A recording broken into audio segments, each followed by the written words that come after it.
పిత పుత్ర పవిత్రాత్మ నామమున ఆమేన్. క్రీస్తునాథుని యందు ప్రియమైన సహోదరి సహోదరులారా, ధర్మము యొక్క అద్దమా అని పరిశుద్ధ మరియమ్మ గారిని కొనియాడుతూ ఉన్నాము. ధర్మము యొక్క అద్దము అనేటటువంటి పిలుపునకు మూలాధారము జ్ఞాన గ్రంథము 7వ అధ్యాయము 26వ వచనంలో మనము చదువుతూ ఉన్నాము. జ్ఞానము శాశ్వత జ్యోతికి ప్రతిరూపము, దేవుని క్రియాశక్తిని ప్రతిబింబించు నిర్మలపుటద్దము, దేవుని మంచితనమునకు ప్రతిబింబము అని వాక్యం మనకు తెలియజేస్తోంది.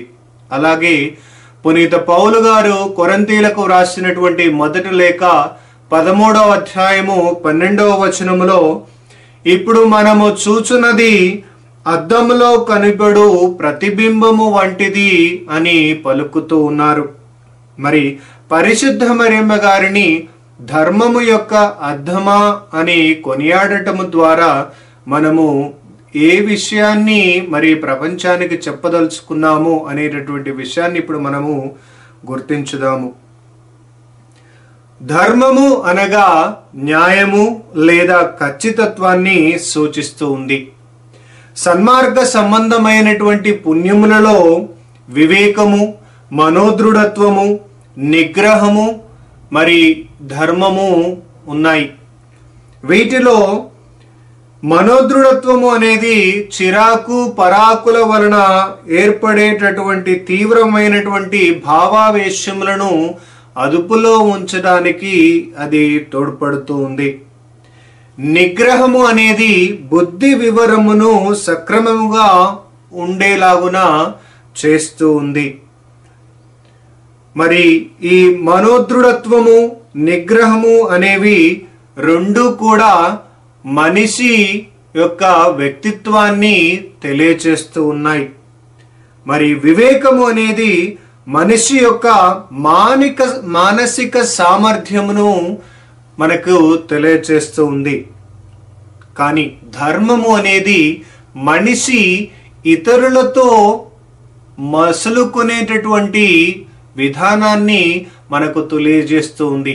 అనగా మనము ఇతరులతో ఎలాంటి సంబంధ బాంధవ్యాన్ని కలిగి ఉన్నాము, వారితో ఎలా ప్రవర్తిస్తూ ఉన్నాము అనేటటువంటి విషయాలను ఈ ధర్మము మనకి గుర్తు చేస్తూ ఉంటూ ఉంది.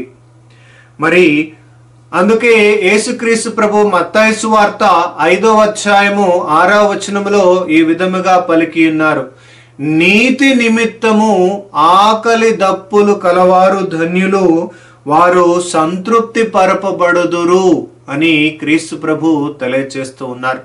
మరి పరిశుద్ధ మరియమ్మ గారు క్రీస్తు ప్రభుని యొక్క ప్రతిబింబముగా నిలబడుతూ మనము ఆ క్రీస్తు ప్రభుని యందు విశ్వాసము నమ్మకము ఉంచేలాగా చేస్తూ ఉంది అని తిరుసభ మనకి బోధిస్తూ ఉంది. యూదులలో నీతిమంతమైనటువంటి వ్యక్తి, ధర్మబద్ధమైనటువంటి వ్యక్తి, ధర్మ జీవితాన్ని జీవించేటటువంటి వ్యక్తి మరి ధర్మశాస్త్రాన్ని పాటించి నడుచుకోవాలి అని మరి తెలియజేస్తూ ఉంది. మరి పరిశుద్ధ మరియమ్మ గారు కూడా మరి మోషే ధర్మశాస్త్రాన్ని అనుసరించి ఆ ధర్మశాస్త్ర ప్రకారమే జీవించి పవిత్రతను, నీతి, న్యాయమైనటువంటి ప్రవర్తనమును కలిగి మరి దేవుని కుమారుడైనటువంటి ఈ క్రీస్తు ప్రభుని లోకానికి అందించింది. మరి పరిశుద్ధ మరియమ్మ గారు ఆ క్రీస్తు ప్రభునికి ప్రతిబింబముగా ఉంది అని మనము దృఢముగా నమ్ముతూ ఉన్నాము. ఎందుకనా యేసుక్రీస్తు ప్రభువే యోహాను సువార్త 14వ అధ్యాయము 9వ వచనములో ఈ విధంగా పలుకుతూ ఉన్నారు, నన్ను చూచువారు నా తండ్రిని చూచి ఉన్నారు అని క్రీస్తు ప్రభు పలుకుతూ ఉన్నారు. మరి తండ్రి ధర్మవర్తనుడు, ఆయన ధర్మానికి అధిపతి.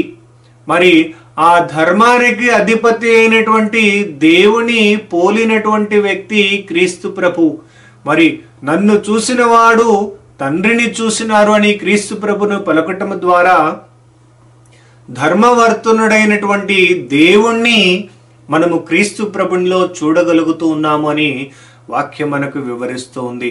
మరి అలాగే మరి క్రీస్తు ప్రభుని ఈ లోకానికి రక్షకునిగా అందించినటువంటి పరిశుద్ధ మరియమ్మ గారిని మనము చూసినప్పుడు క్రీస్తు ప్రభుని పరిశుద్ధ మరియమ్మ గారిలో చూడగలుగుతూ ఉన్నాము. మరి పౌలు గారు గలతీలకు రాసినటువంటి లేఖ 2వ అధ్యాయము 20వ వచనములో ఈ విధముగా పలుకుతూ ఉన్నారు. ఇక జీవించినది నేను కాదు, క్రీస్తే నాలో జీవిస్తూ ఉన్నారు అని పౌలు గారు పలుకుతూ తాను క్రీస్తు ప్రభుని యొక్క ప్రతిబింబముగా ఉంటూ ఉన్నారు అన్నటువంటి విషయాన్ని మనకి గుర్తు చేస్తూ ఉన్నారు. మరి పరిశుద్ధ మరియమ్మ గారిని ధర్మము యొక్క అద్దమా అని మనము కొనియాడటము ద్వారా మరి ధర్మవర్తనుడైనటువంటి దేవుని యొక్క ప్రతిబింబముగా ఆమె నిలుస్తూ ఉంది అని మనకి అర్థమవుతూ ఉంది.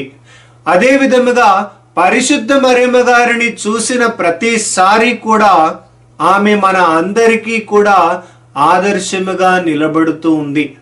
దేవుని ఆరాధించి ఆయనకు పరిపూర్తిగా విధేయురాలవటములో ఆమె మనకి ఒక ప్రతిబింబములాగా నిలబడుతూ ఉంది. మరి ఆ పరిశుద్ధ మరియమ్మ గారిని ధర్మము యొక్క అద్దమా అని కొనియాడటము ద్వారా ధర్మవర్తనుడైనటువంటి దేవుణ్ణి మనము కీర్తిస్తూ ఆ దేవుణ్ణి చేరుకునేటటువంటి భాగ్యమును పరిశుద్ధ మరియమ్మ గారు యేసుక్రీస్తు ప్రభుని ద్వారా మనకు ఇవ్వగలుగుతూ ఉంది అన్నటువంటి సత్యాన్ని మనము తెలుసుకోగలుగుతూ ఉన్నాము.